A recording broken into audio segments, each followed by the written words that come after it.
Welcome to the deep dive. If you like most of us, have ever started a massive life-altering goal, running a marathon, clearing all your debt, and then just quit 3 weeks later, this deep dive is for you. It really is, because today we are taking a shortcut, but not to a quick fix. We're looking for sustainable transformation. We're diving into the world of Kaizen, the Japanese philosophy of continuous incremental improvement, all based on Sarah Harvey's amazing book. That's right. Our mission today is to pull out that practical blueprint, the one that lets you achieve these huge, lasting changes in, the big areas, health, money, work, by taking steps so small they feel almost impossible to fail at. It sounds counterintuitive, doesn't it? Yeah. But that's the magic. Exactly. We're looking for that non-overwhelming way to just keep making progress. And Kaizen, it literally translates to good change. It's a concept that started in Japanese manufacturing after the war. It's actually what helped propel companies like Toyota. But when you apply that same meticulous, small-step thinking to your own life, it becomes this powerful antidote to our Western burnout culture. It's the psychological contrast that's so fascinating to me. Western self-help is always about the revolution, the huge overhaul, the 10x your life idea. Yes, the drastic change. Kaizen is the complete opposite. It's evolutionary, not revolutionary. Okay, so it's about making changes so small that your brain doesn't even, it doesn't see them as a threat? Exactly. It just doesn't register them as a pain point. That's usually why we give up on big goals, that mental resistance kicks in. Kaizen is designed to just sneak past it. And the author, Sarah Harvey, she didn't just stumble on this. She came to it out of a real personal need, right? She did. She made this huge move in September 2017 from a very high-stress job in London to Japan. Yeah. And it was driven by burnout, but also, the political intensity of the time. So she gets to Japan, and what does she find? She notices this profound calmness, even in the middle of a fast-paced culture. She realized it wasn't about being lazy. It was about this cultural focus on mindfulness, on attention to tiny details. And that atmosphere really inspired her to slow down and look at her own frantic way of living. Okay, so let's unpack this methodology. If you want to start, you can't just jump in. It starts with a self-assessment, an honest one. An honest inventory. Hey. And that is often the hardest part because, well, honesty can be painful. The book suggests looking at 6 key areas to form a sort of preliminary life plan. And what are those? It's health, working life or career, money, home, relationships, and then a category for new challenges. See, right there, that list immediately sounds like a giant to-do list, which is the exact anxiety we're trying to avoid. It is, and that's the trap. So the immediate countermeasure is personalization. You do not tackle all 6 at once. You pick 1, maybe 2 if you're feeling ambitious, and you just focus on those. The core rule is always small, manageable changes, no quick fixes. Which brings us to the cornerstone of the whole approach, right? The 1% rule. The 1% rule. Yep. It's about documenting the smallest possible step towards your goal. Yeah. I mean, we're not talking about cleaning the entire house. We're talking about putting 1 spoon in the dishwasher. Not writing a book, but reading a single sentence. Reading a single sentence of a textbook. Or typing 1 bullet point of an outline. If a goal feels even a little bit daunting, you break it down again and again until it feels almost silly how simple it is. That's the point. Minimal friction. I get it. The friction is the enemy here. It's hard to tell yourself you're a failure when all you have to do is drink 1 glass of water. But then, how do you keep the momentum going? When the changes are so subtle, don't they just disappear into the noise of daily life? That's where the structure comes in. The source material talks a lot about a customized accountability tool, the Kaizen Journal. And this isn't just, venting onto a page. It's the structured system. Okay, so what goes in it? 4 key things. First, a monthly calendar for your goals. Second, a habit tracker so you can actually see the cumulative effect. Seeing that chain of success is so motivating. Right. Third, a gratitude list. This is crucial for fighting our brain's natural negativity bias. And fourth, a structured to-do list. And the key is you review your achievements every month. You adapt. If something isn't working, you change it. You don't quit. And what about rewards? We're human. We need rewards. Absolutely. Motivation needs fuel. So you incentivize your progress with small, non-destructive rewards. Maybe a small treat, a new plant for your desk, a coffee with a friend. It just validates the behavior and keeps that positive feedback loop going. Let's shift this into the real world. 2 huge stressors for everyone, work and money. When we look at work shigoto, I believe. That's right, shigoto. We have to admit, in cultures like the US and Japan, we spend a huge, often overwhelming amount of our lives at work. and the consequences can be incredibly severe. We have to mention the term karoshi. It's the official Japanese word for death from overwork. And that's not just some cultural curiosity. It's a really sobering reminder of why boundaries are a matter of survival. Especially now, when technology means work can follow you anywhere. It can be in your pocket 24/7. So creating those digital boundaries becomes a critical Kaizen step. I think you mentioned that some governments are even trying to legislate this. Yeah, I read that France has laws about a right to disconnect, so companies have to make sure employees aren't expected to be on email after hours. Exactly. That shows you how serious this problem is. So what are the small, actionable Kaizen steps for work? How do you chip away at that? You start with your immediate environment. Tiny changes to your workspace can really boost morale. Minimize clutter, add a plant, move your desk to get more natural light. It's not a renovation. It's a 1% boost to your daily comfort. And the inbox. The tyranny of the inbox. That's where I think most of us lose the battle every day. The book is very clear on this. The Kaizen approach is simple. Disable your email notifications. All of them. Oof. That's a big one for some people. It feels big, but it's crucial. You designate specific times to respond, maybe 2 or 3 blocks a day, and you commit to not checking emails outside of work hours. That is the non-negotiable boundary you have to set for yourself. That feels like it would be tough to start. So you start smaller.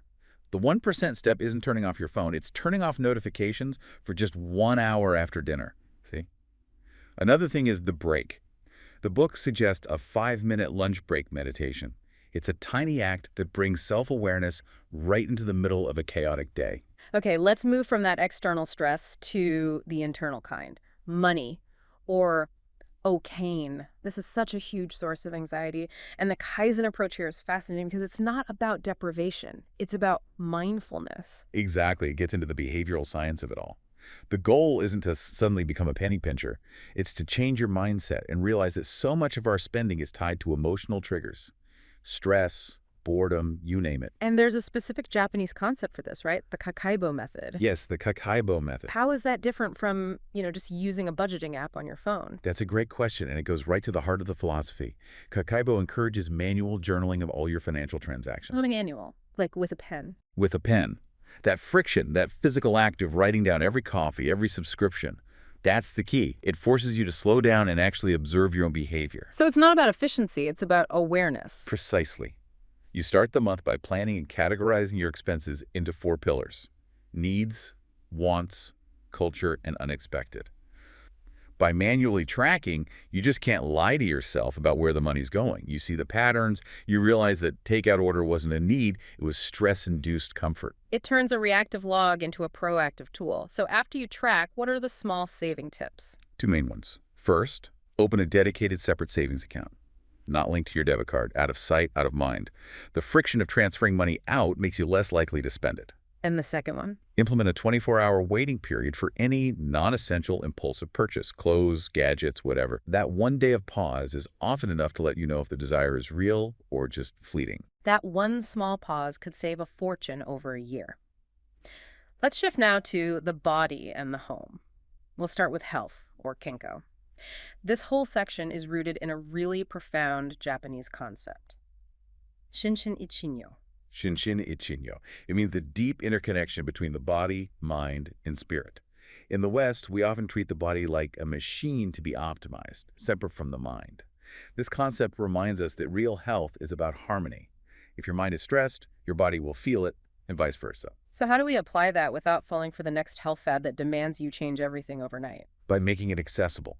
The Kaizen approach is all about gradual change, which prevents injury, but more importantly, it prevents that mental discouragement that makes us quit. You start small to build confidence. Give me a perfect 1% health change. Okay, instead of signing up for some intense boot camp you know you'll hate, the book suggests exploring unconventional exercise, things you might actually enjoy. Swing dancing, gardening, a casual hiking group, or even simpler. You incorporate it into your commute. Walk 1 extra block, or decide you're going to stand up every time you take a phone call at work. I love the hydration example in the book. It's so simple. It's the perfect Kaizen step. Just commit to drinking a glass of water every time you get up from your desk. It requires almost no effort, but over a day, it drastically improves your hydration, your energy, your focus. A pure Kaizen win. Let's bring it home, literally. To our environment. Japanese living spaces often prioritize functionality and minimalism, right? Because space is limited. That seems directly applicable to our own cluttered lives. It is. This brings us to decluttering with Kaizen, which is so often a first step to mental calm. There's a Japanese proverb, if dust piles up, it becomes a mountain. It means if you wait for the perfect weekend to declutter your whole house, you'll never start. So no weekend-long Marie Kondo burnout sessions. Exactly. Instead, you target 1% of the mess. You look at the room, you see the clutter, and you make a list of tiny improvements. Then you commit to tackling one shelf or one drawer for just 5 minutes a day. And that consistent, visible progress feels good. It builds on itself without the stress. Your home becomes a sanctuary, one tiny action at a time. And finally, relationships. Kangai. This can feel like the most abstract area to set goals in. It can. The first step is that inventory again, assessing which connections really nourish you and which ones drain you.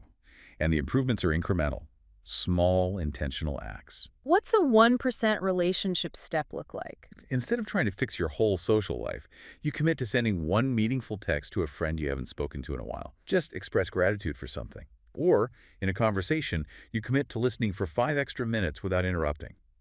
These microacts deepen connection. And it's also about your relationship with yourself. Self-love, boundaries. Absolutely vital. A Kaizen step there could be saying no to one request this week that you know will overextend you. Or keeping a list of compliments you receive, just to look at when that inner critic gets loud. So we've laid out the whole blueprint. Work, money, health, home. It sounds like the perfect antidote to modern burnout, but is it for everything? We have to be realistic. Kaizen is a lifelong commitment, and the journey is not a straight line. The book dedicates a whole chapter to stumbling blocks. You have to plan for setbacks. You know vacation will throw off your routine, or a crisis will derail you. You don't use that as an excuse to quit. You use it as a chance to learn and adapt. Right, but there is a critical perspective here. Kaizen is great for habits, but not all problems can be solved with slow, tiny steps. If your house is on fire, you need drastic action, not a 1% improvement. That's a crucial distinction. You wouldn't apply Kaizen in an emergency room. It's for challenges where long-term consistency beats short-term intensity. But its greatest strength, as the book concludes, is that it is not one size fits all. The power is in listening to your own mind and body and adapting. And that constant adaptation reduces the risk of burnout you get from that quick fix culture. And then there's this spillover effect. Small improvements in one area, like consistently drinking more water, build a kind of confidence that gives you the momentum to tackle something else, like opening that savings account. Okay, so to recap, the big takeaway is that sustainable growth comes from consistent minor adjustments. We've talked about Kaizen, good change, Kakaibo for mindful spending, Shinshin Ichino for the mind-body connection, and of course, the 1% rule. That's the core of it. So we have a final thought for you to chew on as you start your own Kaizen path.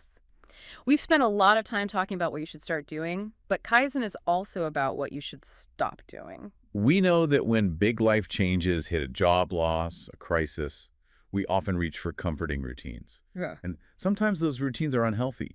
Doom scrolling for hours, stress eating, you know the ones. So think about this. What is one unhealthy routine you use for comfort when stress hits? Just one. And reflect on how replacing that one single thing with one small beneficial Kaizen step, maybe 2 minutes of stretching, writing one sentence in a journal, could fundamentally alter your resilience the next time a major crisis arrives. Start small. You might just change everything.